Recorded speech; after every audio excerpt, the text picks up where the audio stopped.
So the unconditional love for myself, I just kind of want to wrap it up on this part. So let's talk about what the unconditional is that we really mean in this scenario. I wanted to say it in my words, though, to make sure I'm You're not even really going to come close. grasping it. You're not even going to come close. All right. Because you just led us out here on the leading edge to something that you want to consider that All you right. never have before. I'll So we'll go first and then we'll concede. hear. Yes, ma'am. So unconditional, in the sense of what we're talking about here, means it would be proportionate to mentally throwing the ball, but not physically needing to pick one up. It would be about, and that's a sort of scanty basis. We'll give you more. I got you. We'll give you more. No worries. It's like unconditional means finding the feeling and that being everything. Conditional is, okay, I'll find the feeling, I'll work this out, and it will produce these results. But now you're twirled up in the results, and since the results haven't happened yet, you're introducing resistance into the equation, and now you're in a state of resistance, so it can't go where you want it to go. So unconditional is caring singularly about the emotion that you have the ability to produce without needing results. So let's just call the condition the physical result, the physical manifestation, the person showing up in a relationship, or the money showing up in your bank account, or the improvement in your bodily condition. Those are conditions Sure. over which you really don't have immediate control. Sure. You have eventual control, but not immediate control. So if you will exercise unconditional alignment, meaning alignment for the sake of alignment, not for the alignment for the ulterior motive of improving a condition, now you're unconditional in your alignment, and now the conditions all have to improve. Can you hear it? Sure. And I feel like I understand that more and more, and Yeah. viscerally I'm actually practicing it. Yeah. Where I really don't care about the manifestations, because I understand I already have momentum rolling in a lot of Let's directions say I that want to better. be headed Let's in. say that better. Oh, I care about every one of those manifestations. Okay. I just don't need to take score right now, Yes. because I'm wise enough to know they are evolving and will appear at the perfect place and the perfect point and the perfect time and the perfect. okay. So here's my question. In other words, right now I don't care about the absence of them, because I know the absence of them is not a permanent Yes, it's condition. temporary. Well, that's different than saying I don't care, isn't it? Okay, I I got don't you. care about the absence of them, Sure. because I know that the absence of what I want is a temporary condition. Yes. And in my absence of angst about it, I'm producing an atmosphere of allowing that is the path of least resistance, which is going to produce the conditions that I want. Yes. Isn't this interesting? I have to be unconditional in order to get the condition. So my question is, what is those outside people's things relationship to me in my unconditional realm? My understanding is, wait, let me real quick. They're coming as a response to a vibrational condition that you've got going on. Nobody ever shows up that's wrongly placed. I get that. So they are evidence of something that you want to let go further of. I mean, we're talking about universal laws here. The more it feels like you need to wrestle it to the ground or explain it or teach it or talk it, or the more that's the wrong direction. That's not the path of least resistance, and you know it. You know it. Don't you always get twirled up in stuff? Esther loves that song, I should have just gone to bed. Should have just gone to bed. Shouldn't have tried to talk it through. Shouldn't have tried to explain myself. Shouldn't have tried to figure it all out tonight. Absolutely. Shouldn't have tried to go to a place that I'm vibrationally not ready to go. I should agree. have just gone to bed. Okay. And the crutch of it is, every single time, no matter what, unconditional versus conditional, only and always has to do with your relationship with you.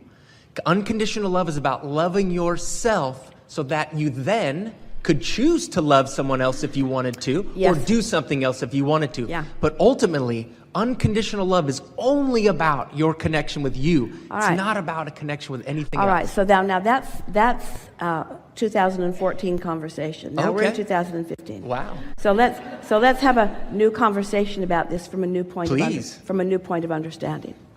So let's talk about momentum and let's talk about path of least resistance, and let's talk about conditions. So, would you say that there are some things that have already manifested that are pleasing conditions that offer no resistance to you whatsoever? In fact, they enhance your experience. Absolutely. So, do you want to be unconditional? Absolutely. Wait a minute. Do you want to be unconditional? Well, yes, this is where I get confused because here you're telling me about... We're going to clear it up Oh, right now. thank you very much. I love you. Thank you. So, if you're understanding momentum and you're understanding path of least resistance, and we began today by talking about the momentum that comes from non-physical. Oh, what a path of non-resistance. In other words, you ride in on this current of really powerful well-being. So, this path of least resistance and the momentum of this path of least resistance. So let's say you are acknowledging a condition. A condition. Abraham says I should be unconditional. Yeah. But wait, this is a condition that has no resistance within it. Okay. This is a condition that enhances. This is me rampaging in appreciation. Okay. This is me acknowledging the positive aspects of something. Okay. This is me benefiting because I'm aware of the path of least resistance. I'm not trying to change a condition to feel okay, good. okay. I'm acknowledging the momentum of conditions that do feel good. This is... I get it. But feel the distinction when you need a condition to change that isn't changing because you're acknowledging it right where it is. In other words, we want you to give your attention to every condition that pleases you, that promotes your alignment, and that dovetails with who you really are, and get your eyes off of those conditions that you think you need to change in order to feel better. Did you hear that distinction? Yes. That is the most significant distinction that we have ever expressed or that you have ever heard. Nice. Because it's not about, that's why we say there's no one right answer, there's no one right lifestyle, there's no one right. In other words, all of you are right. Every person that you've ever disagreed with about anything is right because their perception is what it is. They've built the rightness in through their perception. Okay. But you've got within you a guidance system that knows who you are and who you're being and is giving you feedback about that. So if it feels really good, acknowledge the condition. If it feels bad, give it up. Always take the path of least resistance. Okay. Beautiful. Path of least resistance. Okay. Which leads us to something really important to say. So, you're going to like this. So let's say, just follow us in this scenario. It's going to feel off the subject, but it's right on topic. No problem. So let's say that you are acknowledging the behavior of another person. And their behavior is not pleasing you, not one bit. And you know it when you saw it, you know it when you think about it, you know it when you keep thinking about it, you know it when you're telling somebody else about it. But the more you talk about it, the more momentum it gathers. Until there's almost something satisfying about talking about it. Because they agree with you. This person is really out of line. And there's something sort of nice about being validated by other ornery people about this bad behavior. So now we just want to say that there is a sort of path of least resistance because it's easy to keep complaining. And in fact, it's easier to keep complaining than to stop. You got that momentum going, and now this other person's involved with you, and you really got it going on. But we want you to feel that even though there's momentum going, and even though it feels like the path of least resistance, because now you're remembering all the terrible things they did.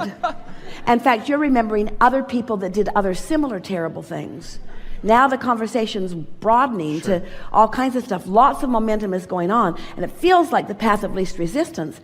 But the way you feel, you're getting more uncomfortable, it's feeling more unpleasant, you're getting angry, you're getting all worked up about it, because you've diverged from the path of who you really are.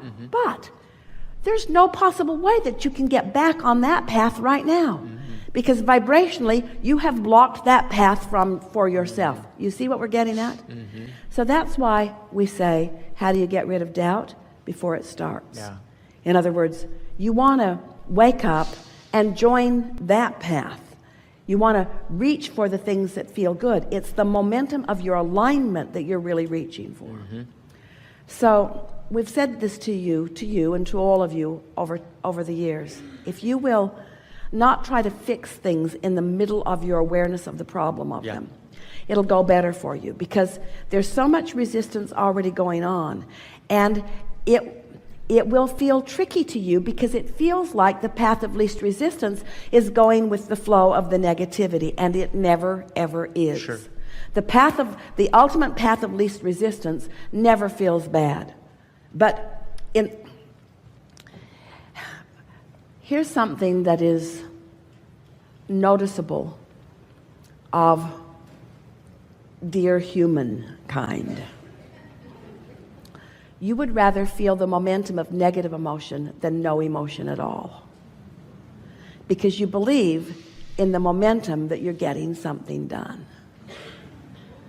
We want you to reorient that flawed premise, because nothing good ever comes out of negative momentum. But then you feel like you're sort of in a trap, because you can't get there from there. The momentum is there, and at least you're alive, and at least you got somebody to talk with, even though you're complaining. And so you just have to sort of make a decision that you care about the way you feel, and that feeling good matters to you most. And then do your best to withdraw from the need to control conditions you can't control until you teach yourself, like that intellectual thing you were talking about, you teach yourself what you can control, which is the way you feel, and then just get good at it. Okay. And you'll get better and better at it. You'll wake up and you'll feel better longer. Yeah. And somebody who usually takes you down another momentum road, you'll find the universe pairing you up with them less and less. Yeah. You'll find those conversations being less and less satisfying. You'll notice the momentum, the negative momentum, the moment it gets started, so you won't get swept up in it. Yeah. You'll gain more control of the way you feel. And that's what you've been doing all along. Yeah. So sorting out this conditional and this unconditional love thing, this unconditional thing that we're wanting you to understand, it's, in a nutshell, we can say it very succinctly. Focus on any condition that enhances your good feeling. Okay. And don't try to control any condition to try to fix something that's broken. That's the best way to sort out the condition and the unconditioned. Perfect. Esther sat out on her porch in rapture at the beauty of things that she saw. And then she wanted to argue with us just like you do. Yeah. Abraham, these are conditions that I'm focused upon. That's a condition, and that's a condition, and that's a condition, and that's a condition. And I feel wonderful. Yeah. And we said, Esther, you felt wonderful before you focused on the conditions. The reason those conditions look so good to you is because you were in an unconditional state of alignment. You were in pure alignment with Source.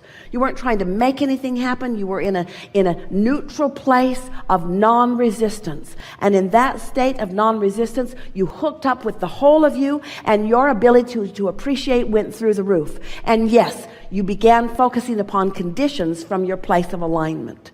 So you've been hearing us say this for a long time. Get into the vortex and then. Get into alignment and then. So, path of least resistance, if something is uncomfortable, withdraw your eyes from it.